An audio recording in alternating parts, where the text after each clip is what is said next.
हिम्मत मत खोना अभी बहुत आगे जाना है, हिम्मत मत खोना अभी बहुत आगे जाना है। जिन्होंने कहा था कि ये तेरे बस की बात नहीं, उन्हें ये करके दिखाना है। आप अपने परिवार आर्ट क्लासेस पाठशाला में आपका हार्दिक स्वागत है। आज हम एक नई श्रृंखला के साथ वन डे वन चैप्टर में फिर से एक नई सीरीज लेके आए हुए हैं, मध्ययुगीन कला, जिसमें आपको आज हम बताने वाले हैं प्रारंभिक ईसाई, बाइजेंटाइन, रोमनस्क तथा गोथिक कला के बारे में। तो ये वीडियो पूरी देखिएगा, आपके लिए बहुत हेल्पफुल होगी। ठीक है, तो चलिए हम स्टार्ट करते हैं। सबसे पहले बताते हैं प्रारंभिक ईसाई या उसके पहले थोड़ा सा बारे में। विद्वानों का विचार है कि भारतीय संस्कृति, विशेषतः बौद्ध धर्म की जो करुणा भावना थी, उन्हें ईसा मसीह और ईसाई धर्म के आंतरिक स्वरूप में बहुत प्रेरणा मिली थी। ईसाई कला का जो ईसाई कला है उसके काल का विस्तार लगभग 15वीं सदी में हुआ था, यह 15वीं सदी तक रहा। ठीक है, 15वीं सदी में हुआ नहीं था, 15वीं सदी तक रहा था। उसके बाद ईसाई कला का जो निम्नलिखित युग है उसको 4 युगों में बांटा गया। पहला प्रारंभिक ईसाई कला जो 100 से 525 ईसा पूर्व के मध्य रहा। दूसरा है बाइजेंटाइन कला जो 330 से 1453 ईस्वी के मध्य रहा। तीसरा है रोमनस्क कला जो 1100 से 1300 ईस्वी के मध्य रहा। और चौथा है गोथिक कला जो 1135 से 1400 ईस्वी तक रहा। अगर हम बात करें अब प्रारंभिक ईसाई कला के बारे में, तो पूर्वी क्षेत्रों में 3 धर्मों का उदय हुआ जिन्हें पश्चिमी क्षेत्र के आध्यात्मिक जीवन का अत्यंत प्रभावित रहा। ये तीनों धर्म थे यहूदी, ईसाई और इस्लाम। एक चित्र है भूमिगत समाधि का जो प्रारंभिक ईसाई कला में हुआ। यीशु का खून बहते देख रोती महिला, जो अभी रोमन कैटाकाम में है, जो 300 से 350 ईस्वी के मध्य बना, वो चित्र ये चित्र है। तो यहूदी धर्म के संस्थापक के बारे में बात करें तो हजरत अब्राहम थे, जो 2000 वर्ष पूर्व आए थे या हुए थे। ठीक है, 2000 वर्ष पूर्व हुए थे। अब्राहम के बाद यहूदी इतिहास में सबसे बड़ा पैगंबर मूसा का था। ठीक है, ईसाई धर्म की मूल प्रेरणा यहूदी धर्म से ही ली गई। ईसाई विश्वास के अनुसार जीसस ईसा ही मुक्ति दिलाने वाले मसीहा थे, अगर हम बात करें तो। ठीक है, महत्वपूर्ण तत्वों के बारे में हम सबसे लास्ट में बात करेंगे।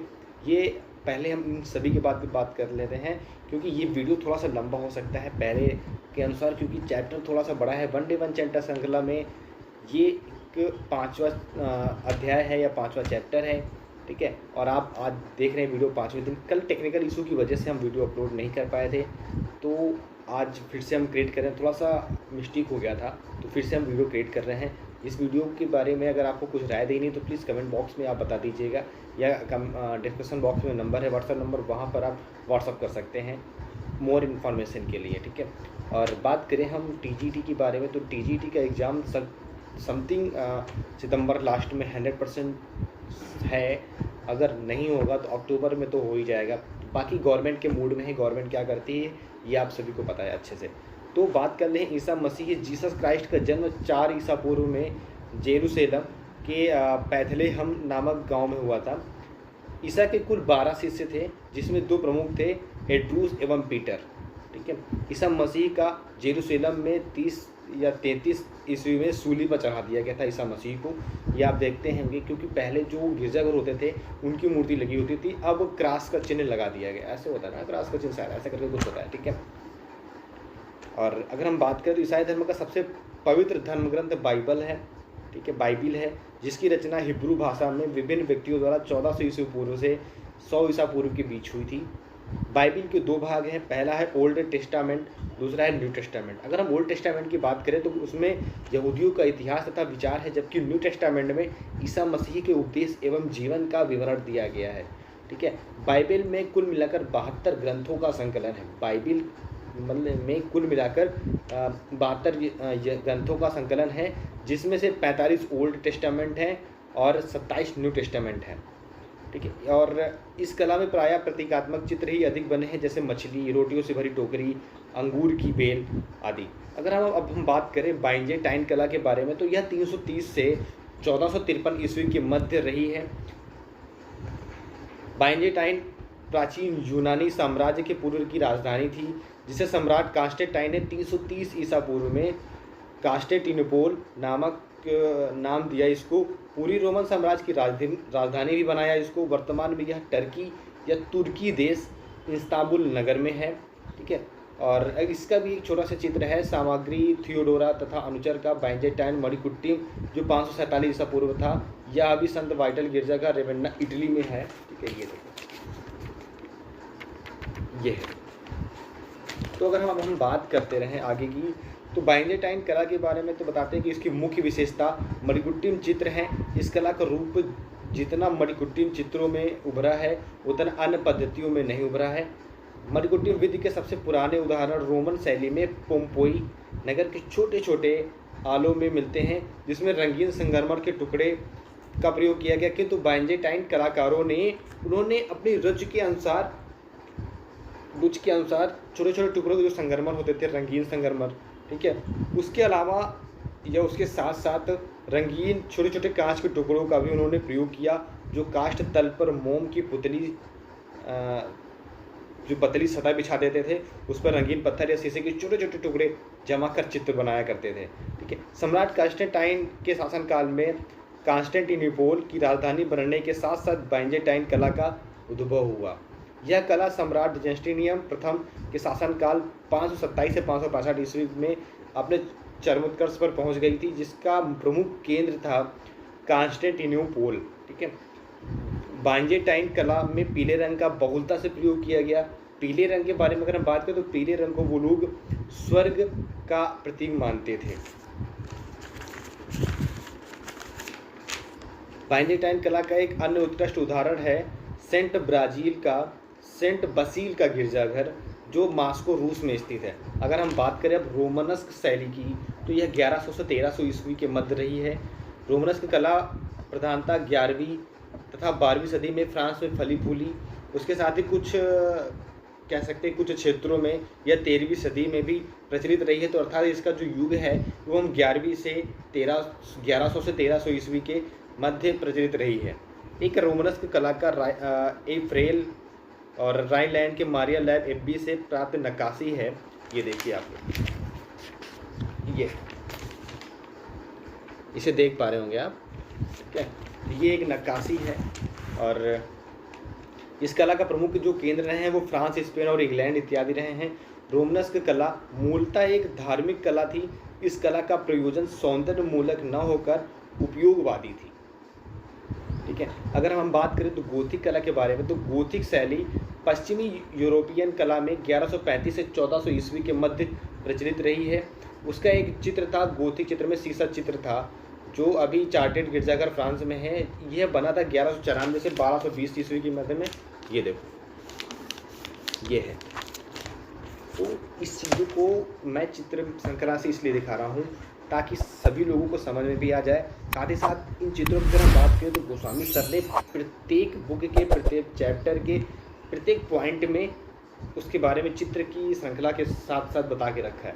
तो ऐसा इतना अच्छा और स्वच्छ कार्य, इतना शोधपूर्वक कार्य राकेश गोस्वामी सर ने किया, तो उनकी बुक लेना आप सभी के लिए वेरी मोस्ट इम्पॉर्टेंट है। हमने भी ले रखा है, आपको उसी से हम बता रहे हैं। ठीक है, अगली बात करते हैं तो गोथिक शैली का आरंभ 12वीं सदी में फ्रांस में हुआ था। वास्तुतः गोथिक शैली पूर्ववर्ती रोमनस्क कला का भी विकसित रूप है, जो मूलतः वास्तुकला शैली है। अगर हम बात करें गोथिक भवनों की ऊंची ऊंची दीवारों को बाहर से सहारा देने के लिए रक्षा पक्ष बनाए गए थे, जिन्हें फ्लाइंग बट्रेस कहा जाता था। गोथिक भवनों की मुख्य विशेषता रही है रंजित कांच की खिड़कियां तथा दरवाजे। गोथिक स्थापत्य में शीशा जो चित्र होते थे प्रायः खिड़कियों में बने होते थे। इन्हें विभिन्न आकारों में रंगीन शीशों के टुकड़े से चित्र बनाए जाते थे, जिसे टिसेरेई कहा जाता था। टिसेरेई कहा जाता था। गोथिक शैली का चरमोत्कर्ष रूप चार्ट्रेस कैथेड्रल में दिखाई देता है। इस कैथेड्रल का निर्माण 1194 से 1220 ईस्वी के मध्य पेरिस के दक्षिण अफ्रीका में लगभग 80 किलोमीटर दूर फ्रांस के चार्ट्रेस में हुआ था। उसके अगर बात करें तो 1979 ईस्वी में यूनेस्को ने चार्ट्रेस गिरजाघर को विश्व विरासत सूची में शामिल किया था। इसे गोथिक कला का उच्च बिंदु तथा उत्कृष्ट कहा जाता है। इसको अगर हम बात करें, क्वेश्चन ये पूछा जा सकता है कि यूनेस्को में चार्ट्रेस गिरजाघर को कब शामिल किया, तो 1979 ईस्वी में शामिल किया। शायद मैं स्पीड बढ़ा के बोल रहा हूँ, इसलिए बोल रहा हूँ ताकि आप लोग भी उसी स्पीड से देखिए और उसी स्पीड से माइंड में बैठा लिए या पेन डाउन या नोट पॉइंट करिए। ठीक है, तो इस चीज़ के लिए वेरी मोस्ट इंपॉर्टेंट है, थोड़ा सा स्पीड अब बढ़ा लीजिए क्योंकि समय बिल्कुल भी नहीं है। उसके साथ साथ ही बहुत कुछ है। अभी ये पूरी बुक कम से कम अगर मैं कंप्लीट करना चाहूँ तो कम से कम 10 दिन लगेंगे, लेकिन मैं कोशिश करूँगा इस बुक को 3 से 4 दिन में इसके सारे पार्ट में सारे वीडियो अपलोड कर दूँ, ठीक है। और आप सभी को जिससे लाभ मिले। अगर आप सभी वीडियो देख रहे हैं तो प्लीज़ वीडियो को लाइक, कमेंट्स और शेयर जरूर करिएगा। और अगर नए हैं तो चैनल सब्सक्राइब करके बेल आइकन जरूर दबाइएगा। अगर हम बात करें आगे तो गोथिक शैली के प्रमुख चित्रकार हैं सिमाबुए, जियोत्तो, आंद्रिया आर्केना, दुचियो और मार्तिनी तथा एंजर्स इत्यादि थे।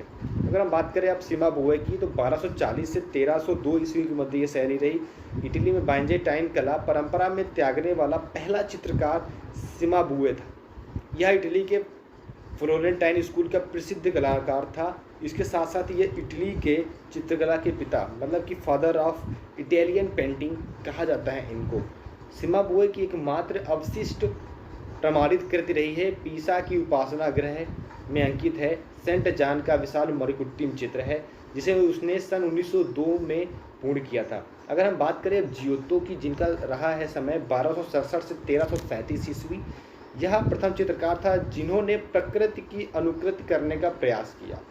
फ्लोरेंस के महान कलाकारों में जियोत्तो प्रथम था, वह सिमाबुए का शिष्य था, ठीक है।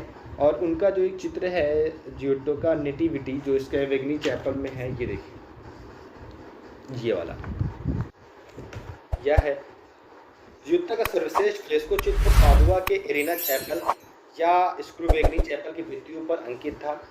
इस भित्ति पर कुमारी का जीवन लाइफ ऑफ द वर्जिन तथा ईसा का जीवन लाइफ ऑफ द क्रिस्ट चित्रित किया गया है। उसके साथ ही किस ऑफ जुडास जो 1304 से 1306 ईस्वी के मध्य जियोत्तो द्वारा स्क्रूवेगनी चैपल पाटुआ इटली में अंकित प्रसिद्ध भित्ति चित्र है। अगर हम बात करें तो जियोत्तो गॉथिक युग का वह चित्रकार था जिसके चित्रों ने पुनर्जागरण काल की चित्रकला को जन्म दे दिया।